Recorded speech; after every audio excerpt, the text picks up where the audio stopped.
Good evening, class. Welcome to week 4 of News Talk. In this segment by Ava Johnson, me, we will be discussing how broadcast journalism works in a digital world. So, the chapter we reviewed for this week was Staging the News for Television, which is chapter 5. As you guys are already aware, much of which is broadcast on television, live television, is also had open to the digital market at this time. Similar to other form of journalism, you want to always make sure that you're using appropriate visual material when you're doing broadcasts, and that's whether it's for live television or the web, and also that you consider the legal and ethical impact of using those visuals.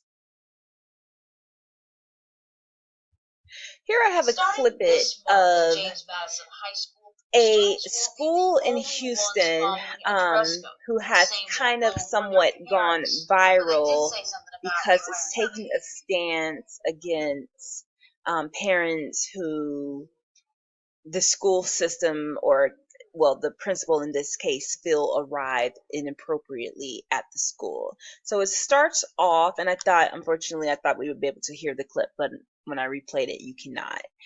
It starts off kind of showing a parent here we have here that arrived to pick up their children. They have a stocking cap on. Stocking caps are really big in my community. I'm African American. I know I wear one nightly to cover my hair. So it kind of questions if, are these things appropriate, or is this someone just, having an easy, relaxed day off and running their business. And then it also showed the document that was issued out to the parent. You see a visual here of that parent holding that document. As it continues on, we'll see something that also is familiar in journalism, also is familiar in printed journalism. We have a pull quote here. The pull quote says, "Parents, we do value you as a partner in your child's education. You are your child's first teacher. However, please know that we have high standards, and most of all, we must have high standards." I think that's a very excellent pull quote to support the story. In addition, they go further into the document that was sent out to the parents. It states that satin caps, shower caps, hair rollers, and all that jazz is not appropriate in the learning environment. In addition, you can see that they apply graphics such as a world globe. You also have an open book that looks like it's staged in a library to kind of just accompany the necessity of being appropriate in academic setting. Here they are recapping with a young lady that was sent home. This is kind of how this started. She was sent home, and then after that, once they ran the story, that's when they decided to implement it as a policy. And you see another example of a woman wearing a t-shirt dress and a what looks to be some sort of head wrap, stocking cap. Here they are informing a parent that she will be in violation of the dress code once she picks up her children. The power that digital media plays in broadcast journalism is undeniable. This story recently, well, not that particular story, but a similar story has reached our local market in Atlanta in regards to dress codes for parents. This story was posted only 16 hours ago. The topic is also trending on YouTube. I have a popular YouTuber, Chrissy. She's a young black lady, and she kind of always provides commentary for things going on in the Black community. She shows a little bit more than the original broadcast showed.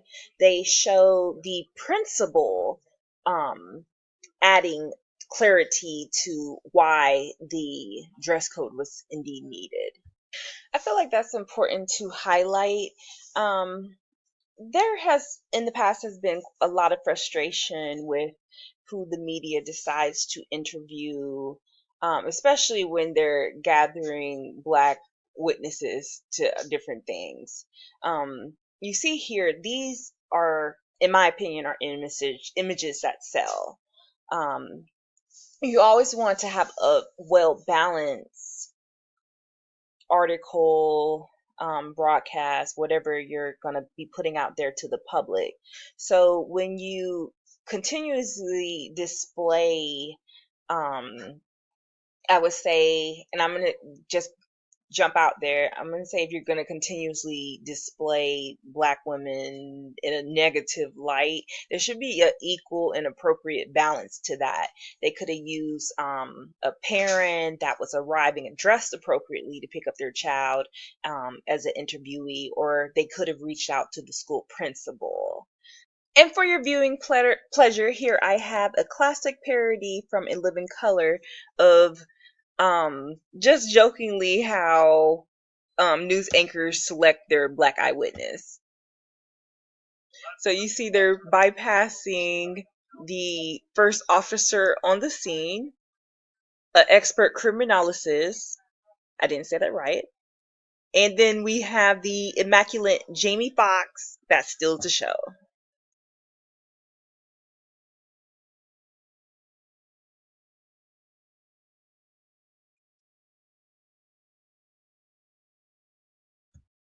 So if you didn't hear that, they just asked, why do journalists always select the most uninformed or unintelligent Black witness? So that just kind of shows how that could be frustrating for certain ethnic groups or people, and how it can kind of unintentionally generalize people, and what we definitely want to prevent and avoid as we move forward with our careers.